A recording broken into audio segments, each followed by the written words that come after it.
Hare Krishna. Srimad Bhagavad Gita ki jai.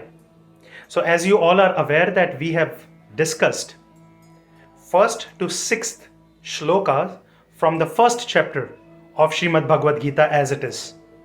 And in today's video, we are going to discuss about 5 shlokas from shloka number 7, 8, 9, 10 and 11. So totally 5 shlokas we are going to discuss in today's video. So let's directly get started with the shloka number 7.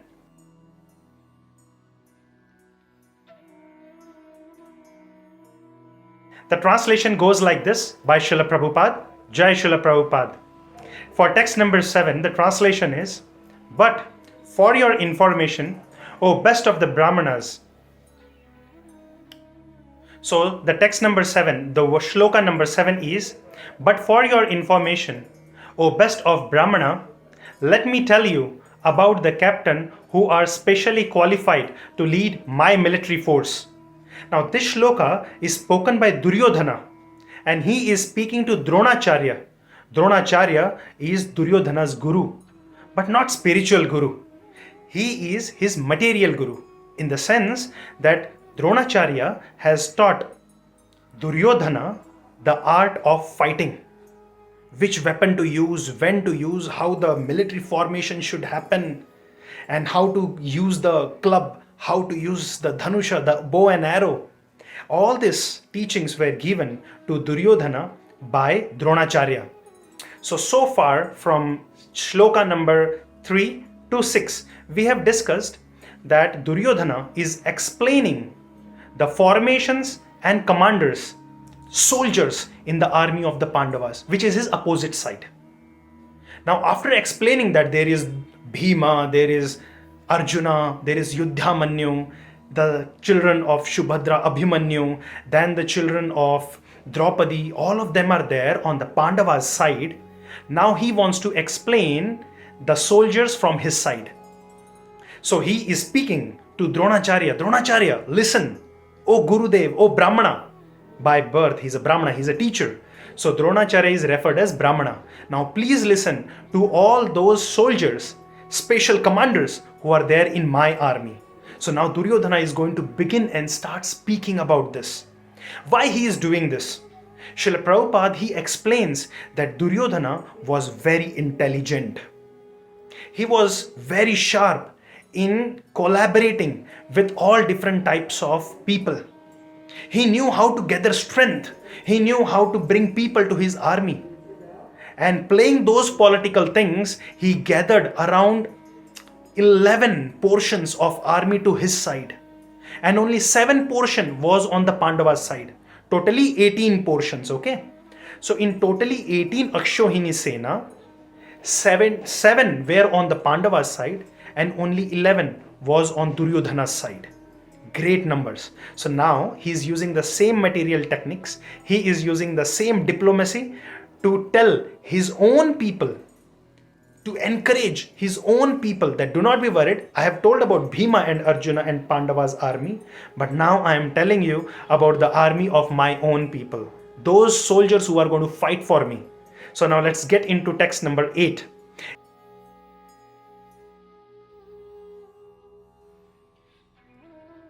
In text number he says to Dronacharya, Duryodhana is saying, there are personalities like you, Bhishma, Karna, Kripa, Ashwathama, Vikarna, and the son of Somadatta called as Bhurishrava, who are all victorious in battle. Now think about this. The commander, the most leading person, the commander-in-chief of Duryodhana's army is Bhishma, not Dronacharya, not Karna, but he is still bringing the name of the commander-in-chief of Duryodhana's army is Bhishma and not Dronacharya. But still, while mentioning, Duryodhana is first saying Bhavan, or O you, O Brahmana, O Dronacharya, you are there in my army. Why is he saying that Dronacharya to be the first person? Why not Bhishma? Again, intelligent, diplomat. So, to give encouragement to Dronacharya, he's saying, you are there first. And he was knowing that Bhishma will not feel bad. Why Bhishma will not feel bad? Because Bhishma will respect a Brahmana. Bhishma respects the teacher, the guru. So Bhishma will not mind. Even though Bhishma's name should be spoken first, but he says Dronacharya's name first. So he says, Dronacharya, you are there in my army. Bhishma is there in my army. Second name. Third name is Karna. If you have read Sri Mahabharata, then in Mahabharata there is explanation that till the time Bhishma was commander-in-chief of Kaurava's army, Duryodhan's army, Karna was not fighting. And still Duryodhana is mentioning Karna's name here. Why? Because Duryodhan was afraid. He was afraid of Bhima and he was afraid of Arjuna. And he knew he can fight with Bhima. Duryodhan can fight with Bhima. But for Arjun, only Karna can defeat Arjun. That's why he is mentioning the name of Karna over here. He says, Karna is there with me. Though Karna was sitting outside, he was not even fighting. But he mentions Karna's name so that, oh, be encouraged. You will get a chance to fight. I am remembering you. You have to defeat Arjuna. Intelligent. Diplomat. He is not a devotee. He is not having simple heart. A simple-hearted devotee like Arjuna will immediately surrender to Krishna. But Duryodhan, complex mind. So he is using these techniques. And next he says of Vikarna. Why he is mentioning the name of Vikarna over here? He could have mentioned other great soldiers, no? Why he is mentioning Vikarna's name? The reason is, when Draupadi was getting disrobed, when her sari was getting pulled off by Dushasana, on the order of Duryodhana, amongst all the 100 brothers of Kauravas, all the 100 brothers of Duryodhan, only Vikarna opposed. Only Vikarna said that this shouldn't happen. And Draupadi's questions should be answered first. So to make sure that Vikarna is also on the side of Duryodhana, Duryodhana is mentioning the name of Vikarna. Again, diplomatically intelligent. Then he says that all of you people whose name I have mentioned, you have never been defeated. You have always been victorious in the battlefield. Now we will get into the next text, next shloka, shloka number 9. In this particular shloka, Duryodhana is mentioning to Dronacharya that all these heroes, the shloka goes like this, the translation by Srila Prabhupada is like this. There are many other heroes who are prepared to lay down their lives for my sake. All of them are well equipped with different kinds of weapons, and all of them are experienced in the material science, in the military science. So Duryodhana, by the will of the Lord and Mother Saraswati on his tongue, he himself says that maybe we are going to get defeated. Maybe. Why? Because he says all these heroes are ready to give up their life for me. Otherwise, he should say that all these heroes will take away the life of the opposite party. But he says all these heroes are ready to give their life for my sake. So Duryodhana also, in his heart, he was knowing that he may be getting defeated. And this is a sign of negativity. At the same time, this is a sign of unfortunate situation in the heart of Duryodhana. So next shloka now. This is shloka number 10. Duryodhana continues to say, our strength is immeasurable and we are perfectly protected by grandfather Bhishma, whereas the strength of the Pandavas, carefully protected by Bhima, is limited. Now to encourage all the people in his army, Duryodhana is saying this, that don't be afraid. Though there is Bhima and Arjuna and Yudhishthir and Drishtadyumna in the army of Pandavas, my army is protected by Bhishma, and Bhishma is very experienced. His life during the war of Mahabharata was 450 years plus. So he is very experienced. He knows how to fight. He knows how to defeat. He knows how to kill. He knows all the science of military art. So do not be afraid, because Bhishma is on our side, whereas on the side of Pandavas, Bhima is there. And he is afraid of Bhima. Though the commander-in-chief of Pandava's army was not Bhima, was Drishtadyumna. Drishtadyumna is brother of Draupadi, the wife of Pandavas. But instead of mentioning Drishtadyumna's name, he says Bhima. Again, same thing. He is afraid of Bhima because Bhima will kill him. So he is so much afraid that again and again on his mouth, in his mind, only Bhima Arjuna is going on. Okay, so that is about text number 10. Now we will go to text number 11,